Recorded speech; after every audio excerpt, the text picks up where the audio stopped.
विराट कोहली और ऋतुराज गायकवाड़ ने शतक लगाया, लेकिन इसके बावजूद भारत को साउथ अफ्रीका के खिलाफ रायपुर वनडे में हार का सामना करना पड़ा है। इसके साथ ही साउथ अफ्रीका ने सीरीज में अब 1-1 से बराबरी कर ली है।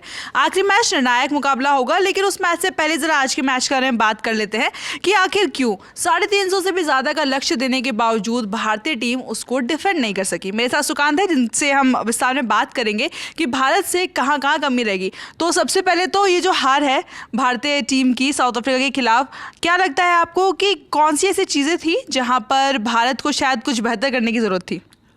ऐसे तो सबसे इम्पॉर्टेंट जो चीज़ मुझे लगती है कि वो ये थी कि फील्डिंग आज बहुत ख़राब हुई है। जो अमूमन हम इंडियन टीम के स्तर से देखते हैं वो फील्डिंग उस लेवल की आज नहीं हुई है। हमने ओवर थ्रोज दिए हैं, हमने इवन जो रनआउट के चांसेस थे वो मिस किए हैं और कैचेस भी ड्रॉप हुए हैं। लेकिन जो सबसे ख़राब बात लगी वो ये कि ठीक है, मैं मानता हूँ कि बहुत ज़्यादा वहाँ पे ड्यू का फैक्टर था और बहुत मुश्किल हो रही थी फील्डिंग करने में, लेकिन आपने तैयारी भी तो की होगी उस हिसाब से कैसे फील्डिंग करनी है या क्या। लेकिन ये जो दिख रहा था कमिटमेंट आज ग्राउंड पे, ऐसा लग रहा था जैसे लॉस्ट है प्लेयर्स। मतलब कमिटमेंट दिख रही थी, लेकिन वो चाह करके भी वैसे कर रहे थे जैसे लग रहा था जैसे बहुत ज़्यादा नर्वस हो गए हैं। आपके पास जब बोर्ड पे इतने ज़्यादा रन हो तो आपको एक प्रॉपर प्लानिंग की ज़रूरत होती है। ठीक है, मैं मानता हूँ आपके जैसे ही बॉलिंग शुरू किया आपने, ड्यू आ गया और बहुत मुश्किल हो रहा था बॉल को ग्रिप करना। हमने देखा 2-2 बार बॉल बदलना पड़ गया। और इन सब चीज़ों के अलावा जब बात आती है, जब मैचेस ऐसे कंडीशंस में होंगे और जो भी टीम बाद में चेज़ कर रही होगी उनके लिए थोड़ा तो आसान होने वाला है, लेकिन फिर भी 359 का स्कोर कोई छोटा मोटा टोटल नहीं होता है।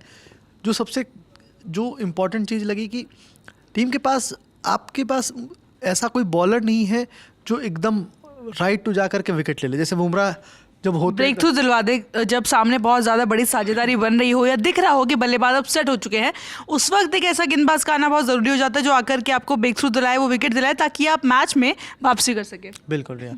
और जो ये बात है कि ठीक है, बुमराह अब आप चाहते हो कि T20 में खेलें और टेस्ट के बाद आप उनको थोड़ा सा टाइम देना चाहते हो। T20 वर्ल्ड कप को देखते हुए उनको T20 में खिलाने पर ज़्यादा तरजीह दी जा रही है। हाँ ठीक है, मैं मानता हूँ, लेकिन मोहम्मद सिराज टीम में क्यों नहीं है? क्योंकि ये सवाल इसलिए उठना लाजमी है कि अगर उनको रेस्ट देने की बात है ना, तो वो सैयद मुश्ताक अली ट्रॉफी में खेल लें। यानी वर्कलोड मैनेजमेंट वाला हिसाब तो नहीं है यहाँ पर सिराज के साथ। बिल्कुल, और वर्कलोड मैनेजमेंट वाला हिसाब नहीं है तो प्रसिद्ध कृष्णा से any day Siraj better bowler है। तो फिर सिराज की जगह आप प्रसिद्ध कृष्णा को मौका दे रहे हैं। और उनकी इकोनॉमी अगर आप देखेंगे रिया, ठीक है, यहाँ बाकी सारे बॉलर्स के लिए भी तो वो चैलेंजेस थे, लेकिन कोई भी 10 से ऊपर की इकोनॉमी से बॉलिंग नहीं कर रहा था सिवाय प्रसिद्ध कृष्णा के। तो ये मैनेजमेंट का थोड़ा सा तो मुझे लगता है कि वो कैलकुलेशन मिसकैलकुलेशन है कि प्रसिद्ध कृष्णा को आपने पिक किया लेकिन मोहम्मद सिराज को नहीं। जबकि ऐसा नहीं था कि सिराज अगर आप रेस्ट दे रहे होते तो वो सैयद मुश्ताक अली ट्रॉफी में खेल नहीं रहे होते। और हमने देखा वो खेल रहे हैं, विकेट ले रहे हैं, लेकिन वो दिखा भी रहे हैं एक तरीके से कि मैं T20 के लिए भी खेल सकता हूँ, मैं वनडे भी खेल सकता हूँ, आप मुझे मौका तो दो।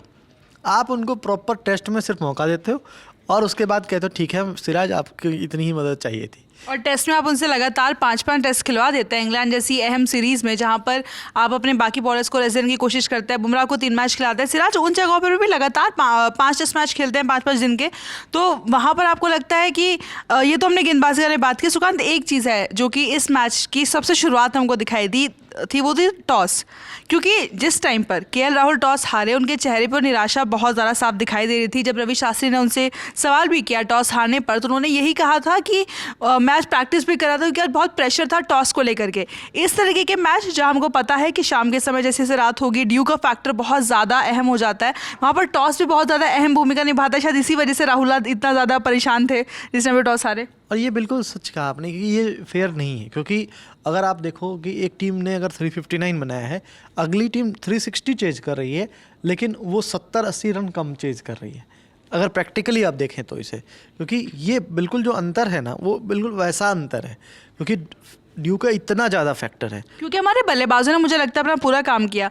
विराट कोहली ने सेंचुरी लगाई, ऋतुराज गायकवाड़ ने सेंचुरी लगाई, उसके बाद भी केएल राहुल को देखिए। अब बल्लेबाजों ने अपना काम पूरा किया, क्योंकि अगर आप 50 ओवर में 358 का स्कोर वहाँ पर बना दे रहे हैं, इसका मतलब बल्लेबाजी में शायद उस तरीके से उतनी कोई बड़ी कमी नहीं रही, और जितना बेस्ट कर पाते उतना कर पाए। लेकिन एक फैक्टर जो था ड्यू, वो साउथ अफ्रीका के बहुत ज़्यादा फेवर में गया। हाँ बिल्कुल, क्योंकि ड्यू ये फैक्टर पिछले मैच में हमने देखा था, हमने 5 विकेट 130 पे ले लिए थे, इसके बावजूद साउथ अफ्रीकन टीम 332 तक पहुंच गई थी।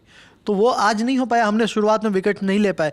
टोनी डी जॉर्जी जिस समय रिटायर्ड हर्ट हुए, वो एक बहुत बड़ा टर्निंग पॉइंट हो सकता था वहाँ पे, अगर विकेट्स मिल जाते या फिर कुछ उस तरह से। लेकिन जो अच्छी बात ये लगी कि जो लोअर ऑर्डर है साउथ अफ्रीका का, वो भी बहुत ही सुदृढ़ और बहुत ही मजबूत लोअर ऑर्डर है। ये बात सुकांत लगातार मैच के दौरान कह रहे थे कि परेशानी ये नहीं है कि भारत ने 358 रन बनाए, परेशानी है कि साउथ अफ्रीका की बैटिंग में डेप्थ बहुत ज़्यादा है, और वही डेप्थ जो है और काम आसान कर देती है जब आप इस तरीके की ड्यू वाले उस पर खेल रहे हो। और दूसरी चीज़ ये है कि जब आपके पास पता है कि आपके पास बैटर्स लास्ट तक मौजूद हैं, तो आपके लिए कोई भी टारगेट बहुत अनअचीवेबल नहीं लगता है। लगता है कि हाँ ये तो हम चेज कर सकते हैं।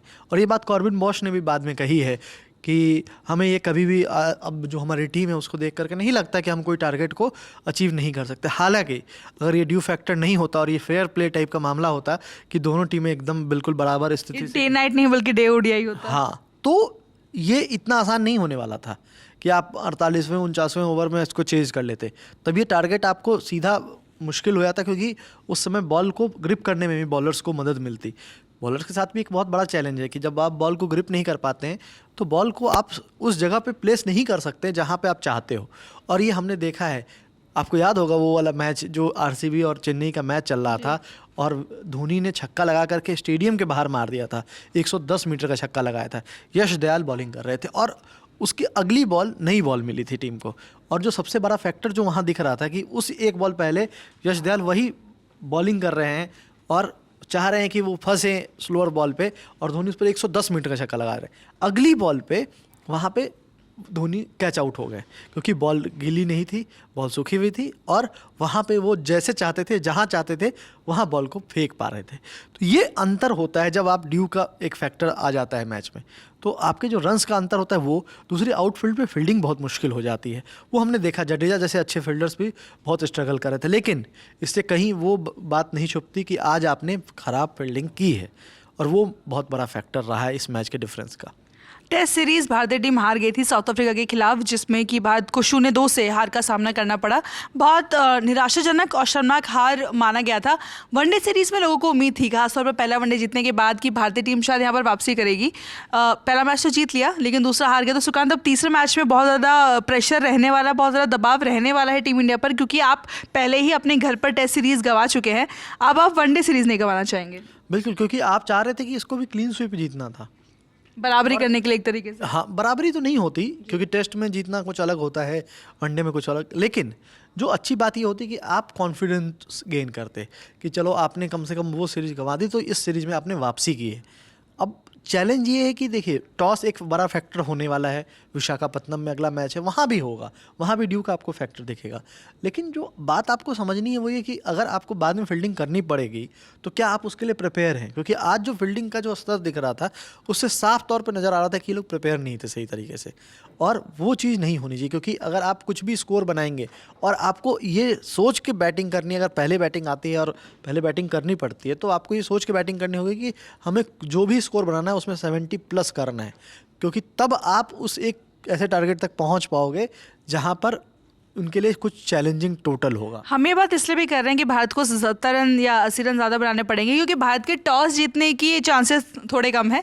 जिस तरीके का रिकॉर्ड चल रहा है कि भारत नवंबर 2023 में जो सेमीफाइनल मैच हुआ था न्यूजीलैंड के खिलाफ, उसके बाद से टॉस जीता नहीं है। लगातार 20 टॉस वनडे में हारा है, जिसमें केएल राहुल, रोहित शर्मा, शुभमन गिल तीनों ने बतौर कप्तान जो है टॉस जीतने की कोशिश की, लेकिन कोई भी पास हो नहीं पाया उस टेस्ट में। इसलिए सुकांत थोड़ा इस बात पर ज़्यादा फेवर कर रहे हैं कि भाई आप टॉस तो जीतने वाले हैं नहीं, तो यही प्लान कर लीजिए कि किस तरीके से टॉस जीतते हैं, ठीक है, पहले बैटिंग करते हैं, नहीं पहले बॉलिंग करते हैं, तो ठीक है, तो आपके लिए एक बहुत अच्छा आसान होगा कि आप टोटल को ये करेंगे। लेकिन अगर वो देखो कि अगर आप टॉस हार जाते हो तो फिर क्या करोगे, आपको उसकी तरह से तैयार होना पड़ेगा। ये आज मैं बोल रहा हूँ कि तैयारी की कमी दिख रही थी, ये बहुत बड़ी बात है।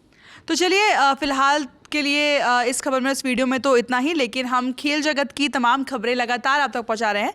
मेरा नाम है रिया, साथ में सुकान, कैमरा के पीछे आलोक, और आप देखते रहिए लेजेंड ऑफ स्पोर्ट्स।